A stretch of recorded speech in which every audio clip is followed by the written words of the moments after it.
Hi everybody, welcome to StashBlaster Quilts. My name is Maria Spatelnik and I'm here to help you make more quilts in less time with less stress. So today we are going to be indulging in some handwork, so the machine is gone for the day.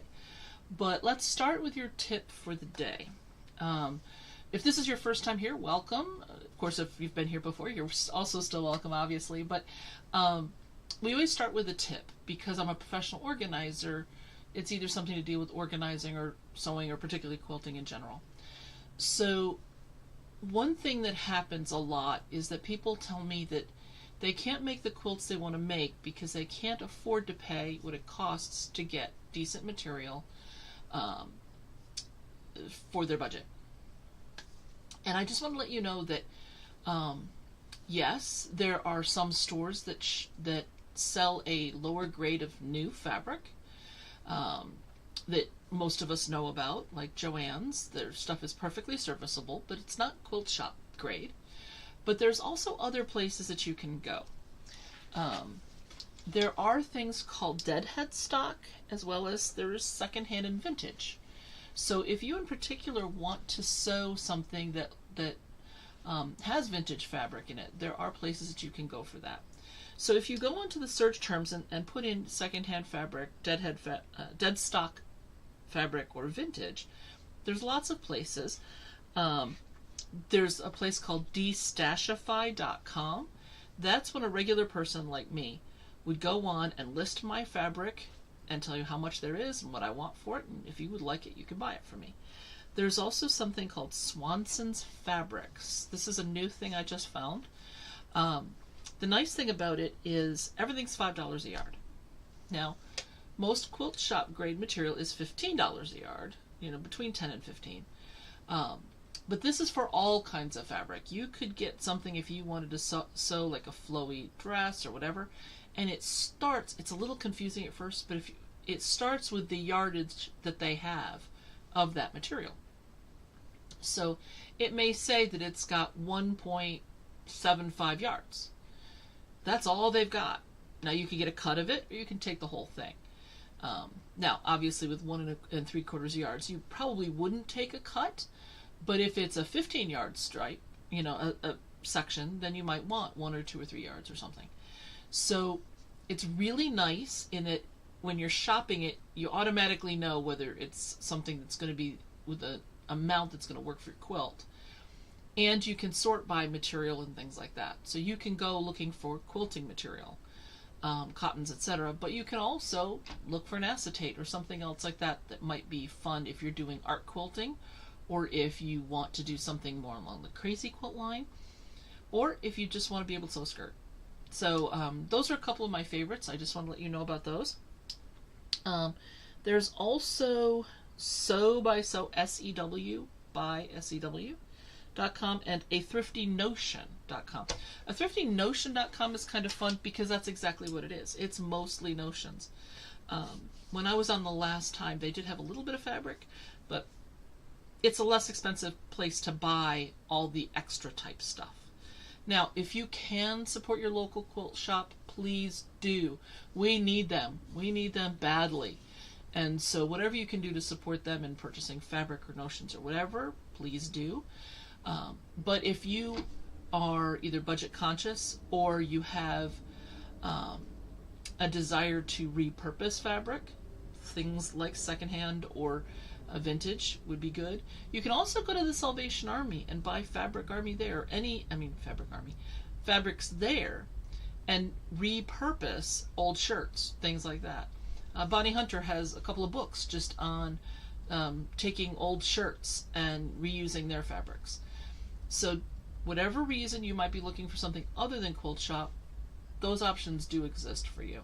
Now, one of my favorite places is the free table at my quilt guild. If you are part of a quilt guild that doesn't have a free table, you might want to talk to them about starting one, because we all go through our stash every once in a while and get rid of those pieces that we don't want anymore, or those projects that are partially started or something, and this is a great way to give it to other quilters who will really appreciate it. Okay, so that's the tip for today. When I was on 2 weeks ago, we were starting to talk about block number 3 from our annual quilt. If this is your first time here, we do a quilt as a group each year. Last year they wanted a mystery quilt, so that's what I did. This year the voting was for block of the month. This is block 3. So I introduced the block last time. Come to find out, the PowerPoint that I was talking through while I was here, I can't see the live stream feed and the PowerPoint at the same time. I didn't realize that the PowerPoint never advanced past the first slide. So the stuff I was saying didn't make any sense whatsoever. So I'm going to go through it with the live cameras today, and hopefully things will make a little bit more sense. Okay? If you go to, if right here you see it, StashBlasterQuilts.com, that's my website. At the top there's an annual quilts tab. If you click on that and go to 2024, you can get the first 2 blocks and the instructions for block number 3. But like I said, we're going to go through that today. So there's 2 ways that I talk about how to do this block.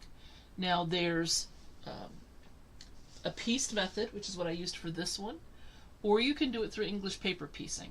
That's also going to be, in my estimation, probably a quicker and easier way to do it. But there's some people who are uncomfortable, so I did it both ways. Let's start with the pieced version. So when you go to the annual quilts, you will see that there's something here called the 5-point star creation template. Okay, and it looks like this. Oh, I moved, by the way, just so you know, if things look different for those of you that have done this before. I moved my table further into the room so that then when I do this, I'm not knocking stuff off the design wall. And it also blocks out, unless I'm in the wide view, the rainbow lights that spin on my computer. My son ordered it for me, and it comes with rainbow lights. So, so my lighting is a little bit off. And so things have also moved on the tabletop. I'm getting kind of used to it, but if it's a little weird, I apologize. So this is the template. It's really quite simple. I'm going to switch cameras now. This is the plain template. On a 5-pointed star, the problem is that this angle is not on most rulers. So I've given you the exterior angle for the 5 points, and I've given you the dividing line here. And the reason for this is that as long as you start at the same point on either side, and these are 1-inch increments that are marked. Let me see if I can get a little bit closer. There we go. Okay. So these are 1-inch increments here. You could do a 1/2 inch, you could do whatever size you wanted, but as long as it matches on both sides, it doesn't matter where you finish on this line. So if you wanted a really short and squat diamond that looked more like a flower petal, you could do this, and then you would have basically what looked like the outer edge of a flower that somebody might draw. If you want it long and spindly, you could start at the 1 inch and bring it way out here, and you would wind up with this long tapered point. So that's completely up to you where it is on this line. Okay, so in making my decision, the first thing I did was I took a template that I have that's 12 inches square. I'm going to go back up here.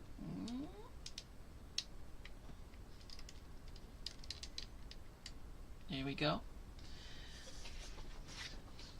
And I tried to decide what size points I wanted. Now, if you go with points that are 6 inches in length, it will just fit on the 12 inch, but it's going to have to be slightly cockeyed, or you might catch a point in the seam allowance. So what I decided to do is I did 5-inch ones and I did 6-inch ones. I cut them out of cardstock. I played around with them to decide what I liked, and I decided I didn't like any of them. Not because there's anything wrong with them, but I wanted something a little different. So this is what I did. I cut out right along these points here. I placed them all together into a circle, and then I marked the 12-inch block around it. So, whoop, one of my pieces just went flying. That's something else. That's okay. So let me show you here.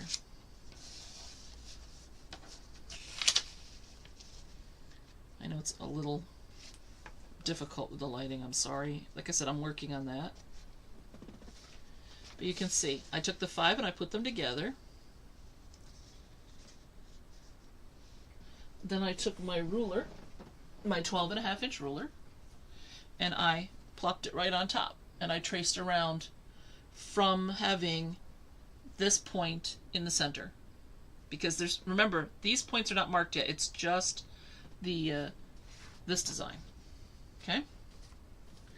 Once that was in place, then I looked at it and I said, okay, I wanted these lower ones to be biggest, smallest one on top, and I wanted it to be basically centered. Let me go up a little bit further. It might be easier to see. Here we go.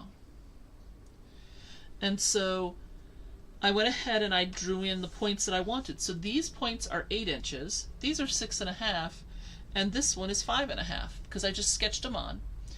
Then later on I drew on solid lines. But I decided how big these points were going to be for the star that I wanted to create. Like I said, it doesn't matter. As long as these are at the same measurement all the way around, you're going to have a pretty cool looking star. Okay? So this is how I decided I wanted my star to look.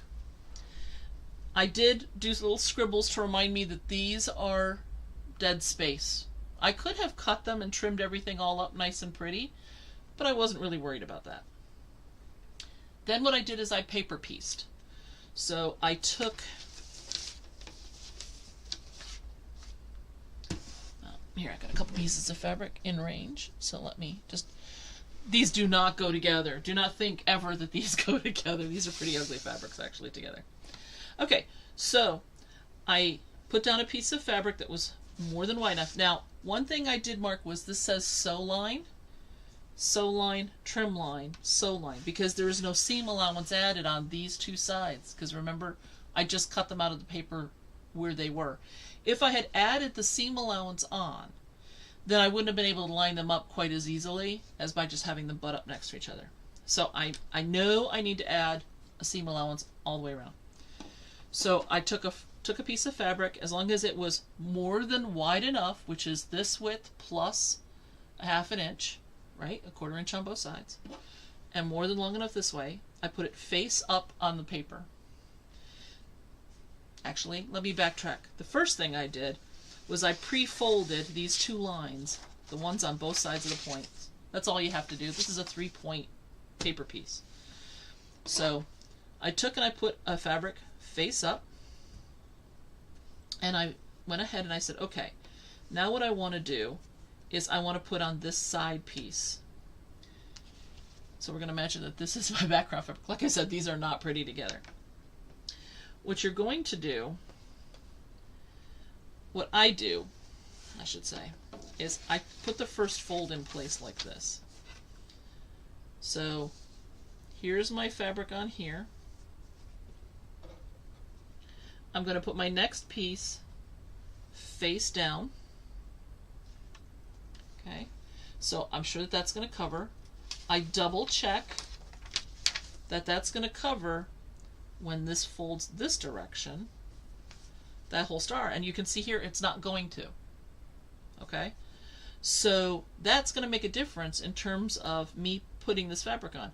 In this case, you can even see that if I do my 1/4 inch seam allowance right here, this piece of fabric isn't big enough. It sticks out back here, the pattern does. So I would need a bigger piece than this. So, because I'm working on several projects, I happen to have here a roll of miscellaneous fabric, so I'm going to pull a piece off of this. Oops. Okay, so I'm going to lay this up the 1/4 inch or better over. Now I'm going to put this one face down. Now, I've got to cover my trim line. That's something you have to pay attention to. If I just hold this in place and I flop it back, I'm more than going to cover this piece. I think I need to come this way a little bit. Here we go. This help? Yes, okay. So this fabric, when it's pressed back, is more than going to cover this piece that I need, including the 1/4 inch seam allowance here. Okay, so I would fold it back this way. I would pin these two pieces together. Hold on. Okay. Now, I'm not going to sew over the pins. I'm just doing this as yet another double check because I am not the world's best at paper piecing. So this is just my double check. This is at least 1/4 inch. And I'm going to fold it back again to be sure. Okay. Now, I could have this upside down and be stitching on the paper, but by folding the paper first, I can fold this back and then run this through my machine just like this. Okay? Now, obviously, I take the pins out once I'm here. I will stitch, and then when I open this back up, sorry, this seam will have been created. The paper will not be attached. So if I was making, let's say, a dozen of these stars, then what would happen is I could keep using this exact paper each time, because by stitching along the edge here, I don't have to remove the paper because it's not actually attached to the quilt pieces. So it's a nice handy way to do it, particularly when they're big pieces like this. So once these two pieces are on, it would look like this. Let me get this out of the way. Okay. Approximately would look like this. I would lay another piece of this on this side, double check that I am free and easy on this side with my 1/4 inch seam allowance. Flip it over, stitch down along the paper, and then I would wind up with the wedge. Since this is the 5 1/4, it looks exactly like that. And then once you have all 5 wedges stitched, you sew them together and you make your star shape. Okay? I hope that makes more sense, since you could see the papers this time when I did the PowerPoint. I was trying to show them that way, and I don't think, well, because you couldn't see them, I don't think that just hearing my voice made as much sense. So in this particular case, I had the 1 5, 5 1/2, the 2 6 1/2, and the 2 8s. And when I then trimmed up to the 12 1/2, I did wind up with a star that's pretty nicely spaced in the 12 1/2 inch block. There you go. Okay? So that's the pieced method. Another way that I talked about was English paper piecing. And if you English paper piece the center of your star, you can then applique the star onto a single 12 1/2 inch scrap of fabric. So I thought that that was a nice handy way for me to do that. And I mentioned it, but again, it's been quite a while actually since I've done anything with English paper piecing here on the channel. And since I don't have edited videos, it might be helpful for you while you're making this block to learn how to do it. So let me get this stuff out of the way. Like I said, you just saw I pulled the 4-inch strips off of a stack I'm working on over here, and then this is a bunch of 6 inches that are just rolled together because of the project I'm using them for. So it's a little wacky today, but we're going to make it work. Okay, so English paper piecing is based on the idea that you're going to have precisely cut papers, generally cardstock, that are going to make sure that you don't mess up. It's basically how that works. So let's talk about that. There is something called improv EPP. So I'm going to switch you to camera 3 and I'm going to show you how to do that, because then I'm going to use the pieces that I'm making to teach you EPP. Okay, I don't know why this is... There we go. Okay, sorry about that. Let me fix this. Okay, so this is a piece of cardboard. I would prefer to have used cardstock, but I am currently out, which I didn't think would ever be possible, but I am. So in this particular case, improv means that there is no pattern. So every single block will be different. It could be different materials as well. It could be all kinds of things. In this particular case, we're going to imagine that this is the size block I want at the end. So what I might do is say, okay, let's put a line here. And then maybe one this way. But maybe I don't want that one to come all the way through. Maybe I want it to come across over here. The idea is, as long as it's straight lines and it starts somewhere and ends somewhere, end off the paper is perfectly fine, you can sew this. Okay? So now I might do this. And this. And then let's say this. Now somebody might say to me, there's no way you could sew this block. Okay? You certainly can. Just like with regular paper piecing, you do it in an order. But what's cool about this is, yes, I'm going to number them. 1, 2, 3, 4, 5, 6, 7. I would take a picture of it at this point. Okay? Because when I want to put the blocks together later, it's easier than trying to figure it out just from the angles. But all I'm going to do here is I'm going to go ahead and just cut on the lines. There is no particular order you need to do this in, but there are some orders that make more sense than others. The nice thing about English paper piecing is that a Y seam is just as easy as a partial seam, which is just as easy as a regular seam. It's all the same. It's a very simple stitch. It's kind of brainless. So this is the kind of thing, like today when my husband had a medical appointment, I was sitting in the waiting room sewing hexagons together for the grandmother's flower garden quilt. So let me just finish cutting these apart real quick, and then I'll show you how to baste on. Now, if you want to get things like hexagons and you want them all the same size, which you do, you want to make sure all the pieces that are going to fit together later. In this case, we know they're going to fit because they were drawn on the same piece of paper, right? There's Paper Pieces is a company that they have some wonderful products, and there are bunches of places you can purchase English paper piecing papers.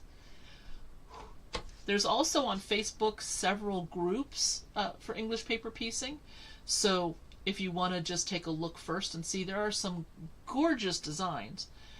And there's some designs that are so much easier to do English paper pieced than pieced on your machine that a lot of people prefer to do them that way because you get these truly intricate things, which isn't hard to do when you're using this method.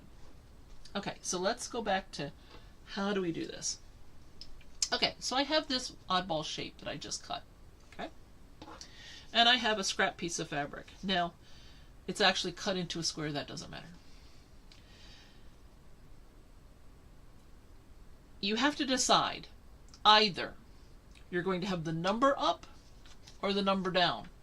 That's the only thing you have to worry about for this block. Whichever you pick, number up or number down, you're going to do for every piece of this block. Okay? I'm going to leave the number up just so you can see it. So, what you do is you put this on your paper, on your fabric, with at least 1/4 inch seam allowance around it. Then you cut around, again, at least 1/4 inch. I tend to go a little beefier, but that's me. I also like my quilts heavy, and so it adds a little bit of extra weight, which is nice. Okay, you have now cut out your piece. Now, for basting, I want a messy knot. So, what I'm going to do is I'm going to take my thread wrap it around my fingers a couple of times, and then roll that thread off, and then tighten it down. This is not a quilting knot by any stretch, okay? It's just a big old fat messy knot. Because you can remove this a lot easier later, all you have to do is snip the other end, grab this knot, and yank it out. Now, I will often leave the basting stitches in on mine. So if you look at these hexagons, hopefully you can see it, the basting lines are still there. So for example, right up this side. I'm trying to do this here upside down and backwards.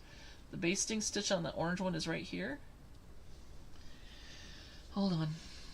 Let me find a better way. Here, this is reflective. This will make it a lot easier. Oh, here on the brown one in the middle, it's a lot easier to see. Okay, so right here, I have the basting stitches right here that go all the way around my block. Okay, and that's a white thread. I'm going to leave that in there because it's not showing on this side, and it's going to add a little extra stability to my pieces later. Okay? But a lot of people like to remove them. If you want to remove them, that's perfectly fine. The messy knot makes it a lot easier.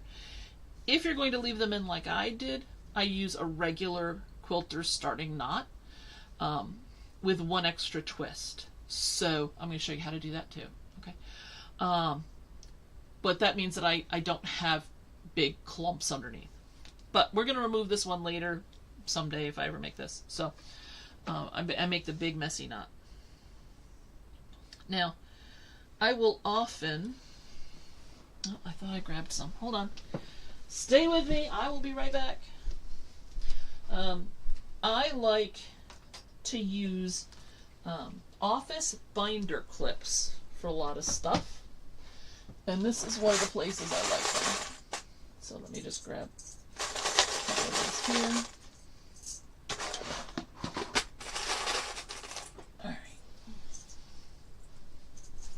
And there's two sizes I use the most.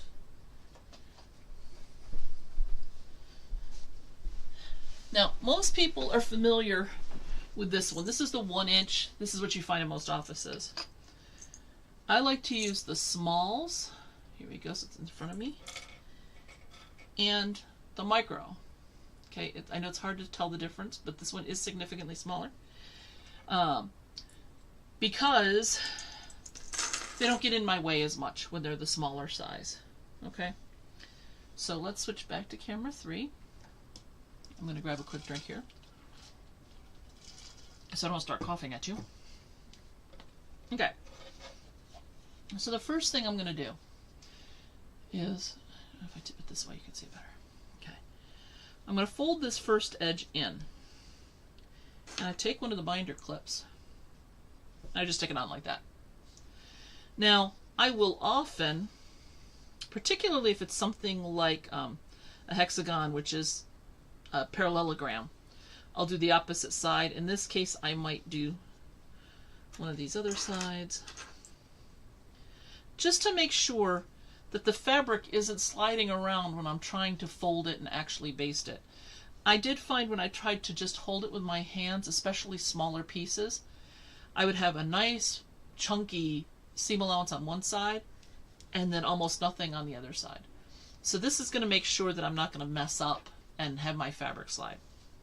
So I'm going to start here, and I'm going to fold this back and then this angle back like so till it's nice and flat on both sides, and then I stick a clip right in the corner.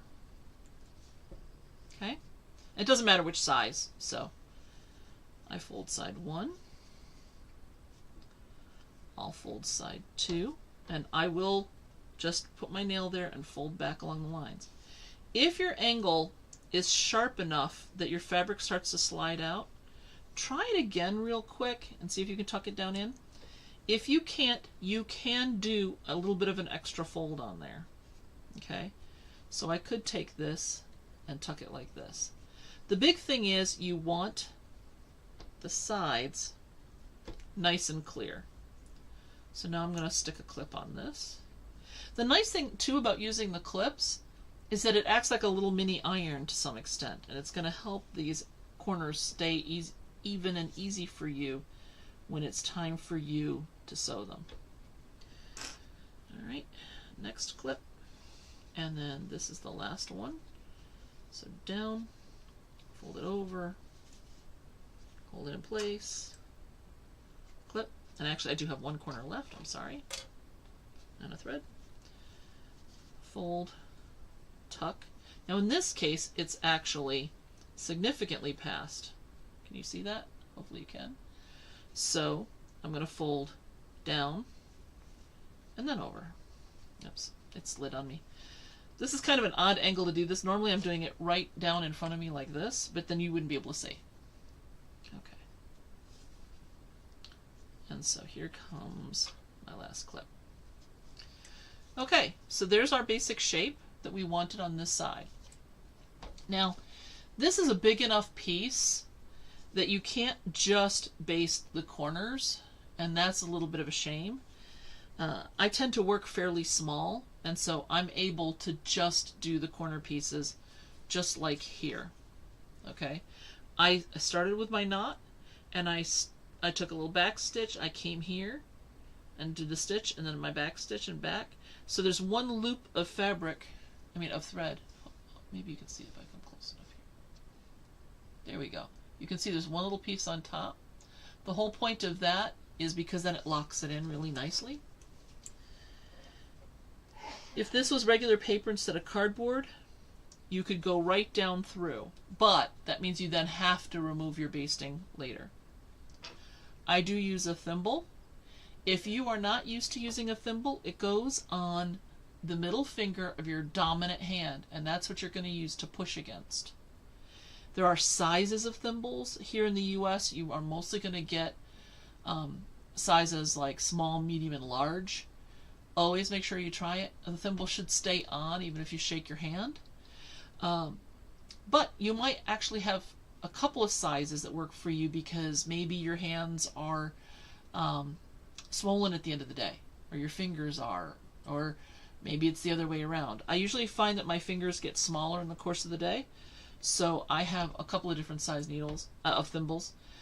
You can get silver thimbles that have numbers on them, and so you could get just the size that fits you, but you're going to want to try them to make sure that it's a size that's going to work for you. Okay, so the first thing you're going to do is at the corner, you're going to take a stitch, like so. There we go. I have to tip it away from me and sideways, so it's a little confusing here. All right, I'm doing this with black thread, so hopefully you'll be able to see it easily. And then you come back. Here's your back stitch. I'm going to come back in and then come back out the other side. Nice and quick and easy. And now that's locked in. Okay, that thread's not going anywhere, and it's going to hold the point where I want it. Then you come to the next one. Now, you could take a stitch down, stitch out, and then do your corner. But to show this, I'm just going to go ahead and do the corner. It's just quicker and easier. So I'm going to take that stitch and then come back and take it again. And it's done. See? So these corners are going to hold nice and solid. Oops. Let me move this a little bit closer to me. Here we go. Okay.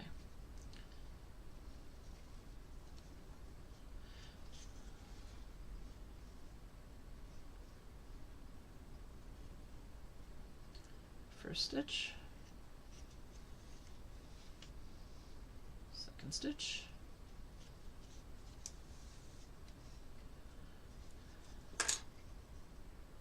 First stitch.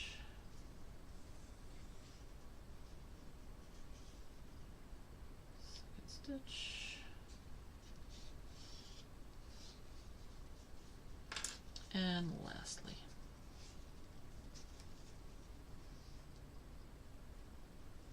Now I am using my needle here to just snug this down a little bit. I'm going to take that stitch and then do it again. Okay, now we're basted, but we're still attached. Okay, so I do a quilting end stitch. So you take a small stitch off on the side somewhere. Okay, you're going to take another one right next to it, or even maybe using the same holes, at least one hole. Okay, I pull it through, but not all the way. You'll notice here I'm holding one of the loops here on this side. I'm going to hold that and dive through either direction, doesn't matter. Then tighten that first stitch down. I still have the second loop in my thumb, and then go through that loop. You can do it once or twice depending on what you're comfortable with. I'm going to do it once here, tighten this down, and that is now knotted. It's almost impossible to see that knot. Let me cut this. I know these aren't the right types of scissors to be doing this with, but it's what I have really handy. So let me see if you can see this here. I'm trying to get it to focus in. Maybe if I'm out of the picture. Come on, right here. There we go. All right, let me show you here. Let me get the needle so you can see. This is the thread. Okay, there's just this tiny little knot here, and that will help you with all of this to make sure you don't wind up with a lot of bulk in your quilt. So there we go. We are English paper basted, at least so far, on this unusual shape. Okay, now what I'm going to show you now is on hexagons. One thing that a lot of English paper people do, there's way too many P's in that sentence, is they don't get enough of the cardstock shapes. So let me show you why that's important. This is a flower that I made, and I have the papers in it. They're still in place except for the three in the middle.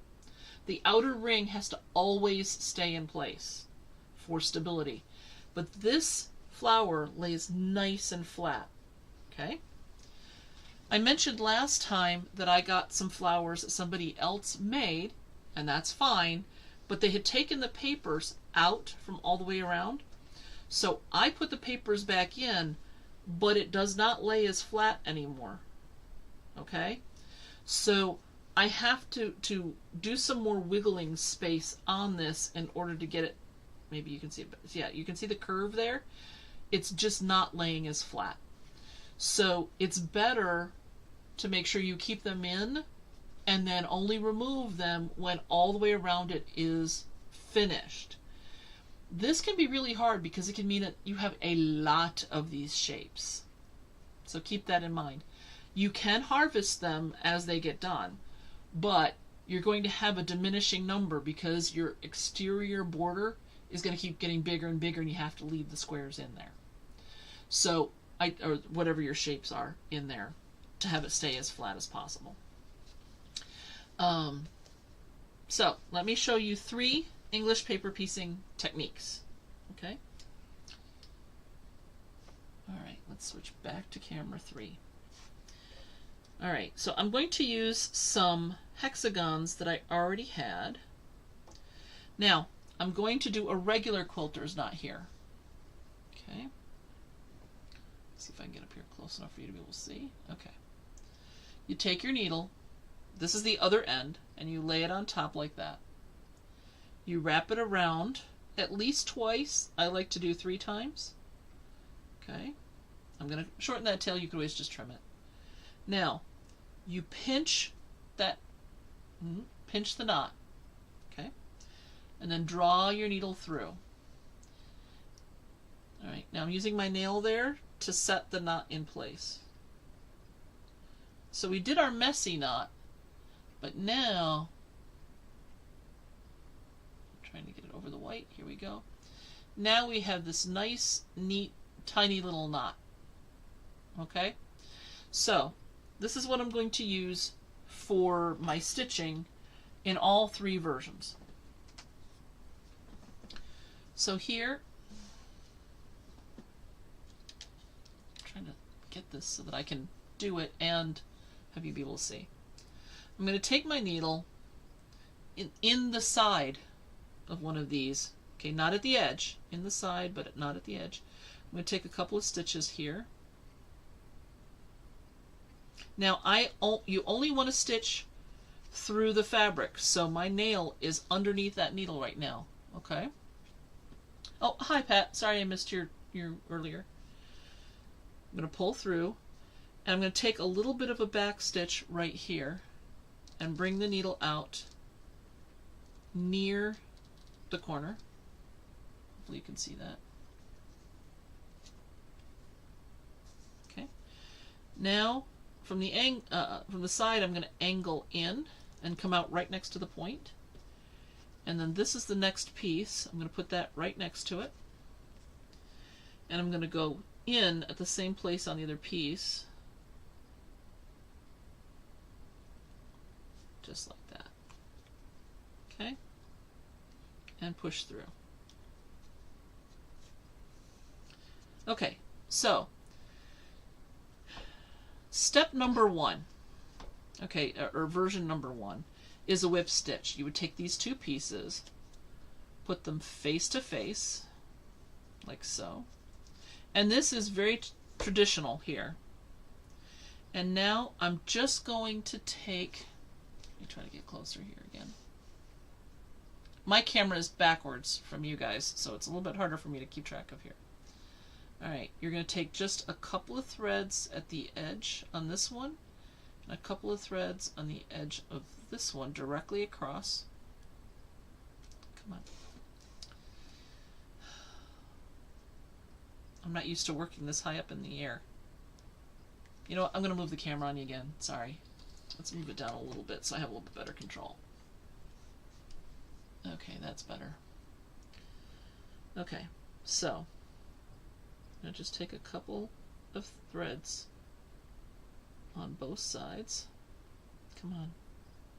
This is also an incredibly tight weave, but this is what I have left from what I was doing. So, okay, a couple threads. Then I'm pushing with the thimble to get my needle through like that. And then I'm going to make sure that this thread, which rolled over to the other side, is on the side I'm working on, because there's going to be other threads on the other side. And then you're just going to take that small bite on each side.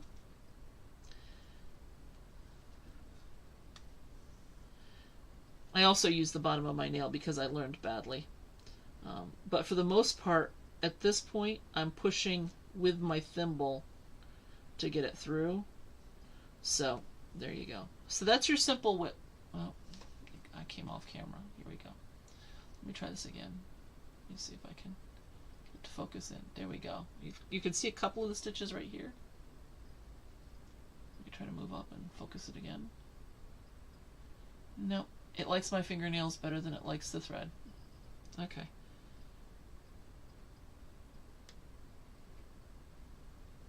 Couple stitches there. A couple threads there, a couple threads there. There we go. And as soon as I notice it, it instantly goes out of focus.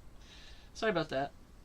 Okay, so that's your whipped stitch on the edge. So this is a very traditional, very common way to do it. There we go. You can just see the little stitches here on the edge. If you're going to do this, for most people, they find it's better to make sure that you're color matching, because if you look here and you're paying close attention, let's see if I can get it to focus, you can just see,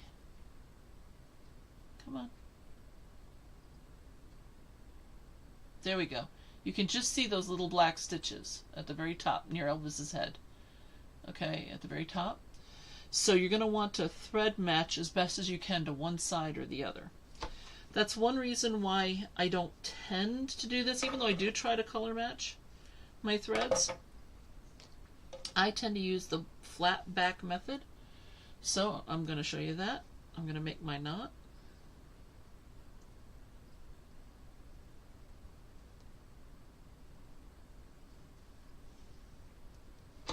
Like so.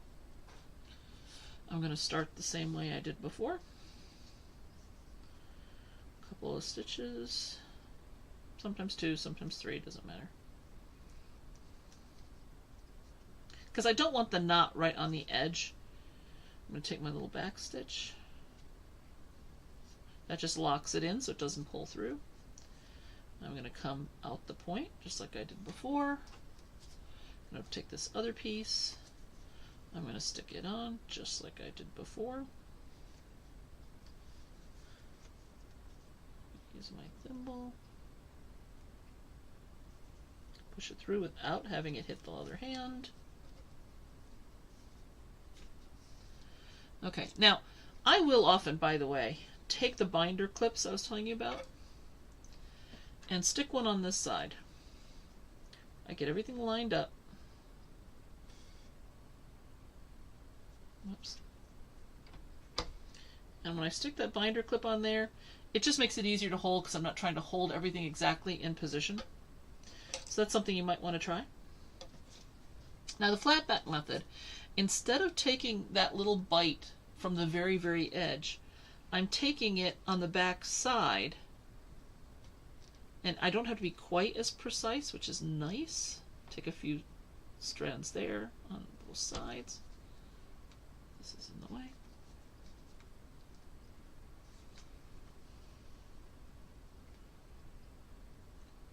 But you're just still going to want to take just a couple of threads worth. Yeah. This is easier than it looks, but my camera is also in my light. So I know it sounds like I've got a lot of excuses tonight. I apologize for that.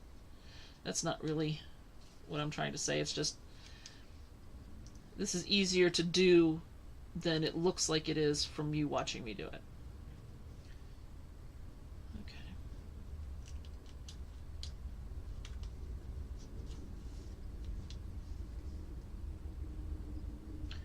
And then once these are sewn together enough that they're stable, come on.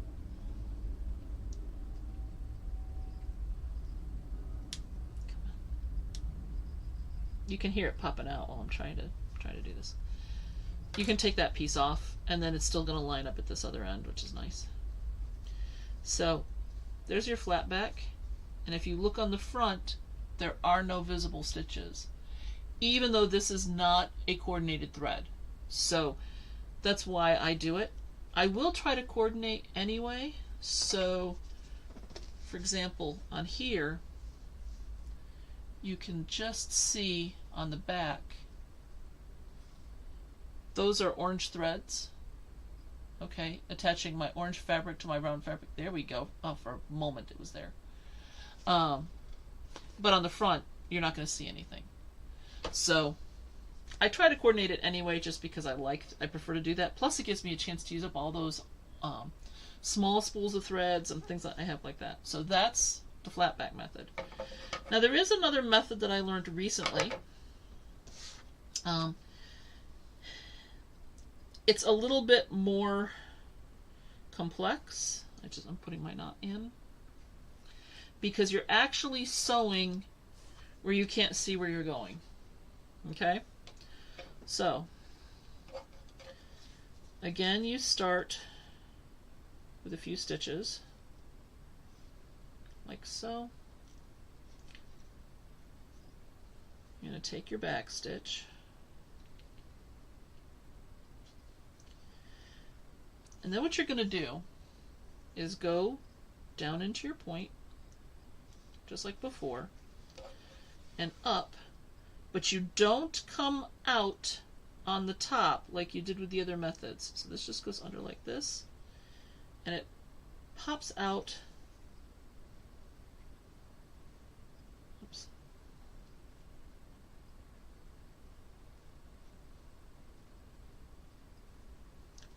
From underneath.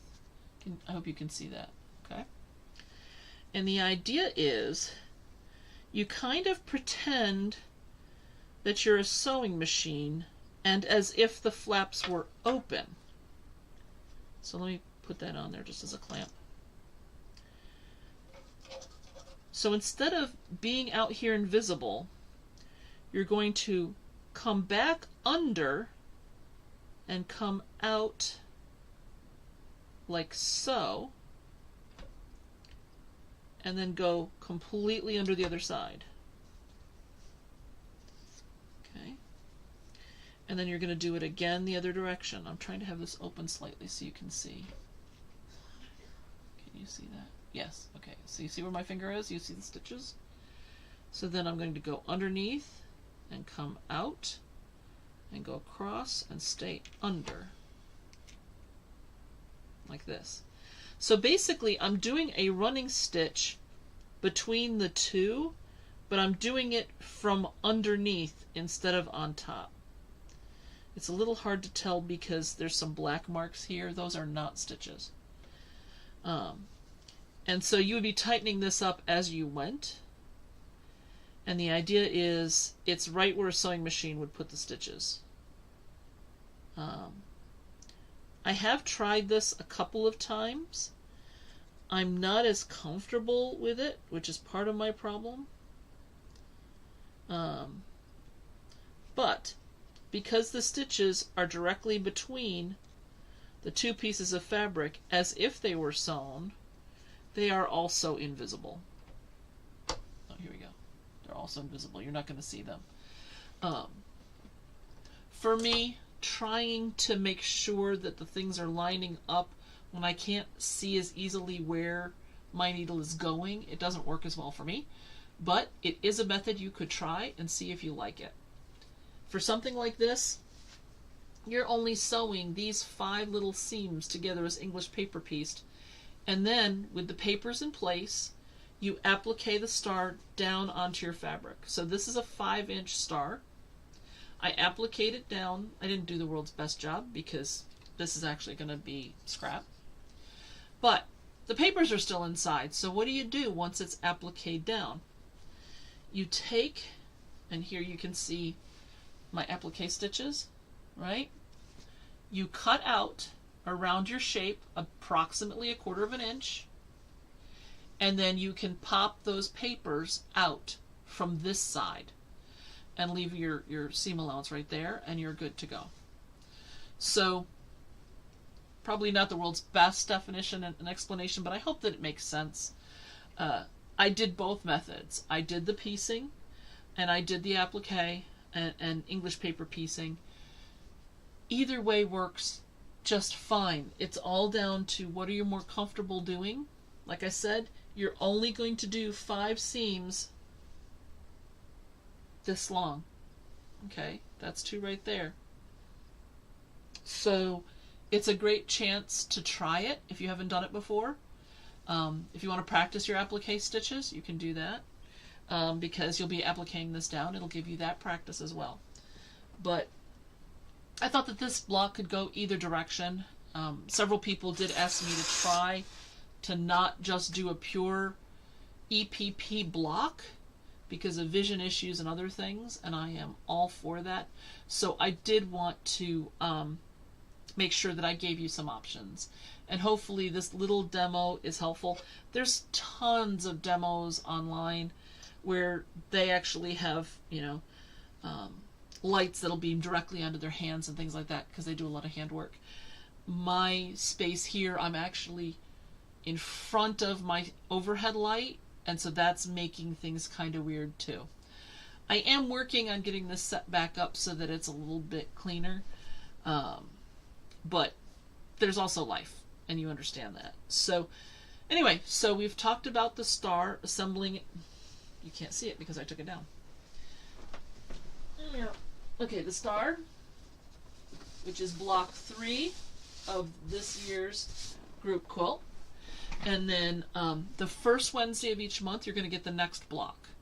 So I'm currently working on block 4 so that I'll be able to show it to you on that first Wednesday.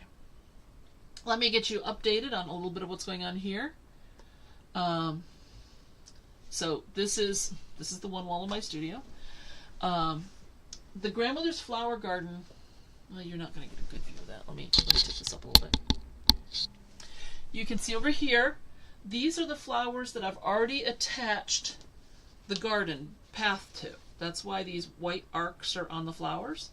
And now you can see how I can just carry this size around and then assemble them in groups. So it'll be a lot easier to do that. These are some of the flowers that are going to go into the quilt. There will be 289 of them total. I have a bunch of them I'm still turning into flowers. They're in pairs. But I wanted to get all of the yellow oranges done. Next I'm working on the purples. And so I'll make each flower and then I'll put the arcs on.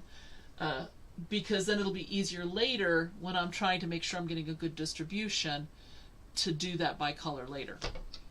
That thing that looks kind of like a hexagon you see over there, that is hexagons that I only had one of. So that's a charm quilt that's getting started. It's in the hexagon shape. I'm not sure what it's going to be when I'm done. But that is part of my 5,000 hexagon challenge to myself. So that's going to be quilt 4 out of the set. And so that is coming along as well. And then last night I was on with a sewing bee, and I was showing them a couple of antique quilts, and I thought maybe in the last few minutes you'd like to see them. So I wanted to keep them out for you. This is Grandmother's Flower Garden. It's a slightly different design. You can see this here. And this is a very interesting border treatment. I hadn't seen this before. Quite like this. It's a summer weight quilt, so the batting in here is super duper thin, and it has embroidery on the back, and it says Molly, Billy, Annie, by right.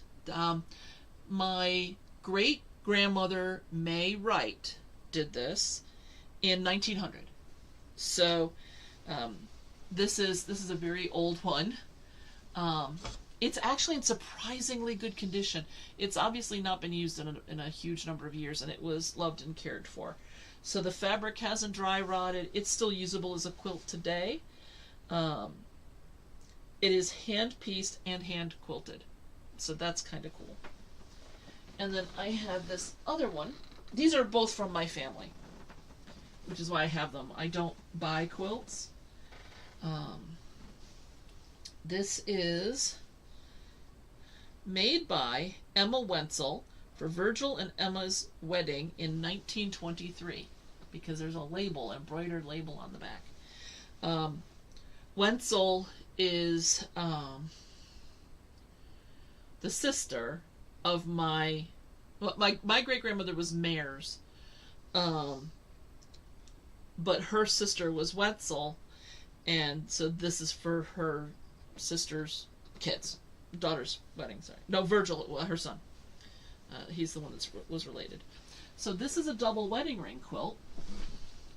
But what's interesting about this is that these wedges are about half the size of what we normally do these days. This is again hand quilted, and actually let me put this on camera 3. This is hand quilted as well. So this is kind of a nice little shape with the circles in the middle, and then they put the circles here, so this is kind of like you're being watched over, because this looks like an eyeball to me, which is one reason why I can't sleep under this quilt. It's a silly reason, because it's a beautiful quilt with some wonderful detail. But no, I can't sleep under it because I feel like I'm being stared at because of the quilting. Now, obviously, that doesn't really mean anything in the grand scheme of things, but, you know, we're all a little crazy, and I'm one of the crazier ones in some ways. And I don't mean the term in a pejorative way. A lot of times when people say crazy, they mean it in a mean way. That is not the way I mean it. Because I'm just generally wacky and strange. So it is almost time for us to go. If this is your first time here, thank you for making it all the way through. I truly appreciate it. If any of you have any questions at any point, you can email mail@StashBlasterQuilts.com or put a comment in the chat. I will be back the first Wednesday of next month with Block 4. And I hope you all have a wonderful time. The weather has been lovely lately. Well, not true. It's either been gray or raining, but the temperatures have been nice. And this morning was beautiful. So I hope that when it is nice, you get out and you enjoy it. Pat, I'm glad you liked the shirt. I love to have as many of you on chat as can be. I know that most of you watch this at a later time, but I hope that you get something out of it and you have a good day. So take care, everybody, and I'll see you in a couple weeks. Bye-bye.